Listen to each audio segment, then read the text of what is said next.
ಸಮಾಜದಲ್ಲಿ ಒಂದು ಮಾತಿದೆ, ಹಣ ಅಂದರೆ ಹೆಣ ಕೂಡ ಬಾಯಿ ಬಿಡುತ್ತೆ ಅಂತ. ಈ ಹಣಕ್ಕೋಸ್ಕರ ಏನೆಲ್ಲ ಈ ಸಮಾಜದಲ್ಲಿ ನಡೆಯುತ್ತೆ, ಸಂಬಂಧಗಳಲ್ಲೇ ನಡೆಯುತ್ತೆ, ಗಂಡ ಹೆಂಡತಿ ನಡುವೆ ನಡೆಯುತ್ತೆ, ಅಪ್ಪ ಮಕ್ಕಳ ಮಧ್ಯೆ ನಡೆಯುತ್ತೆ, ಅಣ್ಣ ತಮ್ಮಂದಿರ ಮಧ್ಯೆ ನಡೆಯುತ್ತೆ. ಬಬ್ಬ ನಾವು ಅದನ್ನ ಊಹಿಸ್ಕೊಳ್ಳೋಕ್ಕೂ ಸಾಧ್ಯವೇ ಇಲ್ಲ. ಹಾಯ್ ಹಲೋ ನಮಸ್ಕಾರ, ಬನ್ನಿ ಮಾತಾಡ್ಕೊಳ್ತಾ ಹೋಗೋಣ.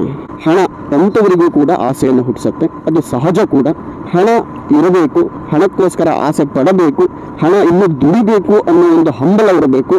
ಆದರೆ ಇನ್ನೊಬ್ಬರ ತಲೆ ಹೊಡೆದು, ಇನ್ನೊಬ್ಬರ ಮನೆ ಮುರಿದು, ಇನ್ನೊಬ್ಬರನ್ನ ಏನೋ ಒಂದು ಇಕ್ಕಟ್ಟಿಗೆ ಸಿಲುಕಿಸಿ ಹಣ ದುಡಿಬೇಕು ಅನ್ನೋ ದುರಾಚಾರ ಇದೆಯಲ್ಲ, ಇದು ಇರಬಾರ್ದು ಮನುಷ್ಯನಿಗೆ. ಸರ್ಕಾರಿ ನೌಕರಿಯಲ್ಲಿರ್ತಕ್ಕಂಥ ತಂದೆ ಇನ್ನೇನು 60 ವರ್ಷ ರಿಟೈರ್ಡ್ ಆಗಬೇಕು, ಅಷ್ಟರೊಳಗಡೆ ಈ ಅಪ್ಪ ಸತ್ಬಿಟ್ರೆ ನಮಗೆ ಅನುಕಂಪದ ನೌಕರಿ ಸಿಗತ್ತೆ ಅನ್ನೋ ಕಾರಣಕ್ಕೆ ಅವರನ್ನ ಸಾಯಿಸಿರೋ ಉದಾಹರಣೆಗಳು, ನಿರ್ಲಕ್ಷ್ಯ ಮಾಡಿರೋ ಉದಾಹರಣೆಗಳು, ಹಾಸ್ಪಿಟಲ್ಗೆ ಅಡ್ಮಿಟ್ ಆದರೆ ತೋರಿಸಿದವರ ಉದಾಹರಣೆಗಳು, ಅವರನ್ನು ಆರೈಕೆ ಮಾಡಿದವರ ಉದಾಹರಣೆಗಳನ್ನು ನಾವು ನೋಡಿದ್ದೀವಿ. ಕೊನೆಗೆ ಸತ್ತ ಮೇಲೆ ತಂದೆದೊಂದು ಫೋಟೋ ಇಟ್ಕೊಂಡು ಅದಕ್ಕೊಂದು ಹಾರ ಹಾಕ್ಕೊಂಡು ಬಿಂದಾಸಾಗಿ ಅನುಕಂಪದ ನೌಕರಿಗೆ ಇಟ್ಟಿಸ್ಕೊಂಡು ಚೆನ್ನಾಗಿದ್ದು ಬಿಡ್ತಾರೆ. ಹಾಗೆಯೇ ಇನ್ನೂ ಕೆಲವೊಂದಷ್ಟು ಘಟನೆಗಳು ನಡೆಯುತ್ತೆ. ನಾವು ಇನ್ಶೂರೆನ್ಸನ್ನು ಏನಕ್ಕೆ ಮಾಡಿಸ್ತೀವಿ? ಇನ್ಶೂರೆನ್ಸಲ್ಲಿ ಹೆಲ್ತ್ ಇನ್ಶೂರೆನ್ಸ್ ಅಂತ ಇರುತ್ತೆ, ಟರ್ಮ್ ಇನ್ಶೂರೆನ್ಸ್ ಅಂತ ಇರುತ್ತಪ್ಪ. ಹೆಲ್ತ್ ಇನ್ಶೂರೆನ್ಸ್ ಅಂದರೆ ನಾವು ಬದುಕಿದ್ದಾಗ ನಮಗೆ ಏನಾದರೂ ಹುಷಾರಿಲ್ಲದೆ ಇದ್ದರೆ ಹಾಸ್ಪಿಟಲ್ಗೆ ಅಡ್ಮಿಟ್ ಆಗಿ ಒಂದಷ್ಟು ಟ್ರೀಟ್ಮೆಂಟ್ ತಗೊಳ್ಳೋಕ್ಕೆ ಹೆಲ್ಪ್ ಆಗುತ್ತೆ ಅಂತ ಹೆಲ್ತ್ ಇನ್ಶೂರೆನ್ಸ್ ಮಾಡಿಸ್ತೀವಿ. ಅದ್ರ ಮೇಲೆ ಯಾರಿಗೂ ಆಸೆ ಇಲ್ಲ, ಯಾಕಂದರೆ ನಮ್ಮ ಸ್ವಂತದ್ದು.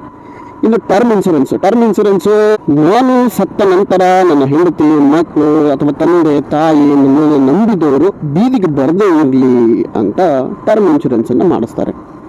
ಆದರೆ ಮಾಡಿಸಿರೋ ವ್ಯಕ್ತಿಯನ್ನೇ ಬೀದಿಗೆ ತಂದು ಹೆಣ ಮಾಡಿಬಿಟ್ರೆ ಎಂಥ ಪರಿಸ್ಥಿತಿ ಆಗ್ಬೋದು ಲೆಕ್ಕ ಹಾಕಿ. ಇದು ಬೆಳಗಾಮಲ್ಲಿ ನಡೆದಿರುವಂಥ ಒಂದು ಘಟನೆ. ಅಲ್ಲಿ ಬಸಪ್ಪ ತಳವಾರ ಅಂತ ಒಬ್ಬ ವ್ಯಕ್ತಿ, ಇನ್ನೊಬ್ಬ ಹನುಮಂತ ತಳವಾರ ಅನ್ನೋ ವ್ಯಕ್ತಿ, ಇವರಿಬ್ಬರು ಅಣ್ಣ ತಮ್ಮ. ಈಗ ಅಣ್ಣನ ಹೆಸರಲ್ಲಿರ್ತಕ್ಕಂಥ ಪಾಲಿಸಿಯ ಅಮೌಂಟು ಅದೇನು ನಾಮಿನಿಗೆ ಬರಬೇಕಿತ್ತಲ್ವಾ, ಹಾಗಾಗಿ ತಮ್ಮನ ಹೆಸರೇ ಮಾಡ್ಕೊಂಡಿರ್ತಾನೆ. ಇವನು ಮೊದಲೇ ಪ್ಲಾನ್ ಮಾಡ್ಕೊಂಡಿರ್ತಾರೆ ಅಂತ ಅನ್ಸುತ್ತೆ. ಯಾಕಂದರೆ ನಾಮಿನಿ ಎಲ್ಲ ಚೇಂಜ್ ಮಾಡಿಸಿದ್ದಾನೆ ಅಂತಂದರೆ ಇವನು ಕ್ರಿಮಿನಲ್ಲೇ ಆಗಿರ್ಬೋದು. ಯಾಕೆ ಅಂತಂದರೆ ನಾಮಿನಿ ಚೇಂಜ್ ಮಾಡಿಸಿ ಅದು ಮೆಚುರಿಟಿ ಆಗೋ ತನಕ ಕಾದಿದ್ದು ಆಮೇಲೆ ಅವನು ಹೊಡಿಬೇಕು ಅಂತಂದರೆ ಎಂಥ ಲೆಕ್ಕ ಹಾಕಿ ಮೊದಲಿಂದನೇ ಪ್ಲಾನ್ ಮಾಡಿದ್ದಾನೆ ಅಂತಲೇ ಅರ್ಥ. ಇಷ್ಟು ಪ್ಲಾನ್ ಮಾಡಿಕೊಂಡು ಅಣ್ಣ ತಮ್ಮ ವರ್ಷಾನುಗಟ್ಲಿ ಹೆಂಗೆ ಬದುಕ್ತಾರೆ ಅನ್ನೋದು ಒಂದು ಆಶ್ಚರ್ಯ. ಅಣ್ಣನಿಗೆ ಒಪ್ಪಿಸಿದ್ದಾರೆ. ಇಲ್ಲಿ ಶ್ರೀಗಂಧದ ಮರ ಇದೆ ಪಕ್ಕದ ಕಾಡಲ್ಲಿ. ನಾವು 4 ಜನ, ಅಂದರೆ ಈ ತಮ್ಮ ಏನಿದ್ನಲ್ಲ, ತಮ್ಮನ ಸ್ನೇಹಿತರು ಮತ್ತು ಇವನು ಅಣ್ಣ, ತಮ್ಮನ ಫ್ರೆಂಡ್ಸೇ 3 ಜನ ಇದ್ರು, ತಮ್ಮ ಒಬ್ಬ 4 ಜನ, ಈ ವ್ಯಕ್ತಿ ಒಬ್ಬ 5 ಜನ, ಟೋಟಲ್ 5 ಜನ ಕಾಡಿಗೆ ಹೊರಡ್ತಾರೆ. ಶ್ರೀಗಂಧದ ಮರ ಇದೆ, ಅದನ್ನು ಕಟ್ ಮಾಡ್ಕೊಂಡು ಬಂದರೆ ಒಳ್ಳೆ ದುಡ್ಡು ಸಿಗತ್ತೆ, ನಾವು ಶ್ರೀಮಂತರಾಗ್ಬಿಡ್ಬೋದು, ಹಾಗೆ ಹಿಂಗೆ ಅಂತ ಒಪ್ಪಿಸಿ ಕರ್ಕೊಂಡು ಬಂದಿರ್ತಾರೆ. ಸಾಮಾನ್ಯವಾಗಿ ಇವರು ಈ ಥರದ್ದೇ ಕೆಲಸಗಳನ್ನು ಮಾಡ್ಕೊಂಡು ಬಂದಿರ್ತಾರೆ ಅಂತ ಅನ್ಸುತ್ತೆ. ಯಾಕಂದರೆ ಅಷ್ಟು ಸುಲಭಕ್ಕೆ ಯಾರು ಕೂಡ ಲಿಂಕ್ ಇಲ್ಲದೇನೆ ಹೋಗ್ಬಿಡೋದಿಲ್ಲ. ಶ್ರೀಗಂಧದ ಮರ ಇಲ್ಲದೆ ಇರ್ಬೋದು, ಬೇರೆ ಮರಗಳನ್ನು ಕಟ್ ಮಾಡಿರ್ಬೋದು, ಈ ಹಿಂದೆ ಏನು ಮಾಡಿದಾರೋ ಗೊತ್ತಿಲ್ಲ. ತಮ್ಮನ ತಲೆಯಲ್ಲಿ ಇದೆಲ್ಲ ಓಡ್ತಾ ಇದೆ ಅನ್ನೋ ಒಂದು ಕಲ್ಪನೆ ಕೂಡ ಅಣ್ಣನಿಗಿರಲಿಲ್ಲ. ಹಾಗಾಗಿ ಸರಿ ಅಂತ ಹೇಳಿ ಅಣ್ಣ ಅವ್ರ ಜೊತೆಗೆ ಹೋದ. ಏನು ಮಾಡ್ತಾನೆ ಈ ತಮ್ಮ, ಕಾಡಿಗೆ ಹೋದ ನಂತರ ಕತ್ಲಲ್ಲಿ ಅವರ ಅಣ್ಣನಿಗೆ ಹಿಂದುಗಡೆಯಿಂದ ತಲೆಗೆ ಒಂದು ರಾಡ್ ತಗೊಂಡು ಸರಿಯಾಗಿ ಹೊಡಿತಾರೆ. ಸರಿಯಾಗಿ ಹೊಡೆದ ತಕ್ಷಣ ನೆಲಕ್ಕೆ ಬೀಳ್ತಾನೆ. ನೀನೇನು ಹೋಗಿ ನೋಡಿದ್ಯಾ ಅಂತ ಕೇಳಬೇಡ್ರಿ, ಹೊಡೆದ್ಮೇಲೆ ನೆಲಕ್ಕೆ ಬೀಳಲೇಬೇಕು, ಮತ್ತು ಇನ್ನೇನು ಫೈಟ್ ಮಾಡೋಕ್ಕಾಗತ್ತಾ? ಇಲ್ಲ, ತಲೆಗೆ ಸರಿಯಾಗಿ ಬಿದ್ದಿದ್ದ ಆಲ್ರೆಡಿ. ಹಾಗಾಗಿ ಎಲ್ಲರೂ 4 ಜನನು ಸೇರಿಕೊಂಡು ಕೊಲೆ ಮಾಡ್ತಾರೆ. ಕೊಲೆ ಮಾಡಿ ಇನ್ಶೂರೆನ್ಸ್ ಹಣವನ್ನು ತಗೋಬೇಕು ಅಂತ ಪ್ಲಾನ್ ಮಾಡ್ತಾರೆ.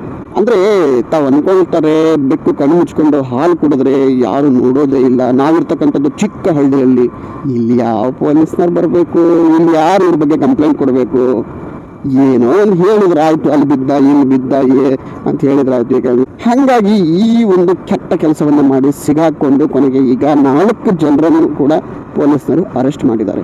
ಇದು ಈ ಒಂದು ಘನಂದಾರಿ ಕೆಲಸ. ಪಾಲಿಸಿ ಮಾಡಿಸಿ, ಆದರೆ ನಾಮಿನಿ ಮಾಡಿಸುವಾಗ ಸ್ವಲ್ಪ ಕೇರ್ಫುಲ್ ಆಗಿರಿ. ಕೇರ್ಫುಲ್ ಆಗಿರೋದು ಅಂತಂದರೆ ಹೇಳಕ್ಕೆ ಬರಲ್ಲಪ್ಪ, ಹಿಂಗೆ ಆಗತ್ತೆ ಮುಂದೆ ಭವಿಷ್ಯದಲ್ಲಿ. ಈಗ ಚೆನ್ನಾಗಿರ್ತಾರೆ, ಆದರೆ ಮುಂದೆ ಹೆಂಗೆ ಅನ್ನೋದು ಗೊತ್ತಿರಲ್ಲ. ಅಣ್ಣನ ಹೆಸರಲ್ಲೋ, ತಮ್ಮನ ಹೆಸರಲ್ಲೋ, ತಾಯಿ ಹೆಸರಲ್ಲೋ, ತಂದೆ ಹೆಸರಲ್ಲೋ, ಹೆಂಡತಿ ಹೆಸರಲ್ಲೋ, ಮಕ್ಕಳ ಹೆಸರಲ್ಲೋ ನಾಮಿನಿ ಮಾಡಿಸಿರ್ತಾರೆ. ಯಾರಿಗೆ ಗೊತ್ತು, ತನ್ನ ಮಕ್ಕಳೇ ತನಗೆ ವಿಷವನ್ನು ಉಣಿಸಿ ಬಿಡಬಹುದು, ತನ್ನ ಸಹೋದರವೇ ಚಟ್ಟವನ್ನು ಕಟ್ಟಿಬಿಡ್ಬೋದು ಹಣದ ಆಸೆಗೋಸ್ಕರ, ಏನು ಬೇಕಾದರೂ ಆಗ್ಬೋದು. ಹಾಗಾಗಿ ನಾಮಿನಿ ಮಾಡಿಸುವಾಗ ಬಿ ಕೇರ್ಫುಲ್. ಯಾರಿಗೆ ಮಾಡಿಸಿದೀವಿ ಅನ್ನೋದು ಕೂಡ ಹೇಳದೆ ಹೋದರೆ ತುಂಬ ಉತ್ತಮ.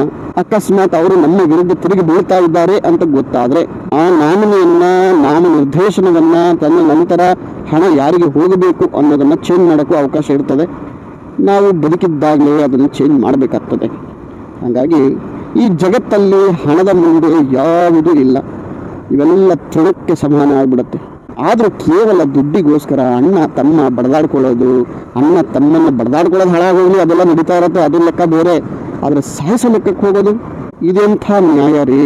ಒಬ್ಬ ತಮ್ಮ ಅಣ್ಣನನ್ನ ದುಡ್ಡಿಗೋಸ್ಕರ ಕೊಲೆ ಮಾಡ್ತಾನೆ ಅಂತಂದ್ರೆ ಅವನು ಎಂಥ ಪಾಪಿ ಇರ್ಬೋದು ಲೆಕ್ಕ ಹಾಕಿ. ಅವನು ಬದುಕಿದ್ದಾಗ ದುಡಿದು ಕೊಡದೇ ಇರ್ಬೋದು, ಆದರೆ ದ್ವೇಷ ಕಟ್ಕೊಂಡಿರೋದು ಒಂದು ಕಡೆ. ಆದರೆ ಈ ಚೆನ್ನಾಗಿರ್ತಾರೆ, ಚೆನ್ನಾಗಿದ್ದೀವಿ ಅಂತ ಹೇಳಿ ಒಳಗಡೆ ಚೂರಿ ಹಾಕೋದು ಅಂತಾರಲ್ಲ, ಅದಕ್ಕೆ ಉದಾಹರಣೆ ಈ ಸ್ಟೋರಿ ಎಕ್ಸಾಂಪಲ್. ಜಗಳ ಮಾಡ್ಕೊಂಡಿದ್ರೆ ಅವನ ಎನಿಮಿ, ನಾನು ಅವನ ಜೊತೆ ಜಗಳ ಮಾಡ್ಕೊಂಡಿದ್ದೀನಿ ಅಂತಲೂ ದೂರ ಇದ್ದು ಬಿಡ್ಬೋದು. ಆದರೆ ನಂಬಿಸಿ ಕುತ್ತಿಗೆ ಕೊಯ್ಯೋದು ಅಂತಾರಲ್ಲ, ಅದಕ್ಕೆ ಬೆಸ್ಟ್ ಎಕ್ಸಾಂಪಲ್ ಈ ಸ್ಟೋರಿ. ಯಾಕಂದ್ರೆ ಯಾರು ಯಾರನ್ನು ನಂಬಿಸ್ತಾ ಇದ್ದಾರೆ, ಯಾರ ತಲೆನಲ್ಲಿ ಏನು ಉದ್ದೇಶ ಇದೆ ಅನ್ನೋದು ಅದನ್ನ ಊಹೆ ಮಾಡ್ಕೊಳ್ಳೋದು, ಕಂಡುಹಿಡಿಯೋದು ಸಾಧ್ಯವೇ ಇಲ್ಲದ ಕೆಲಸ. ಇಂತಹ ಪಾಪಿಗಳು ದುಡ್ಡಿಗೋಸ್ಕರ ಕೊಲೆ ಮಾಡೋ ಲೆವೆಲ್ಗೆ ಹೋಗ್ತಾರೆ ಅಂತಂದ್ರೆ ಇವರನ್ನು ಕೂಡ ನಮ್ಮ ಕಾನೂನು ಬಿಡಬಾರ್ದು, ಅಷ್ಟೇ ಕ್ರೂರವಾಗಿ ನಡೆಸ್ಕೋಬೇಕು. ಓಕೆ, ಇಲ್ಲಿವರೆಗೂ ಬಂದಿದ್ದೀರಿ, ವಿಡಿಯೋನ ನೋಡಿದ್ದೀರಿ, ಮತ್ತೆ ಸಿಗ್ತಾರೋಣ. ಅಲ್ಲಿವರೆಗೂ ಟಾಟಾ, ಬಾಯ್ ಬಾಯ್, ಸಿ ಯು. ನಮಸ್ಕಾರ ಕರ್ನಾಟಕ.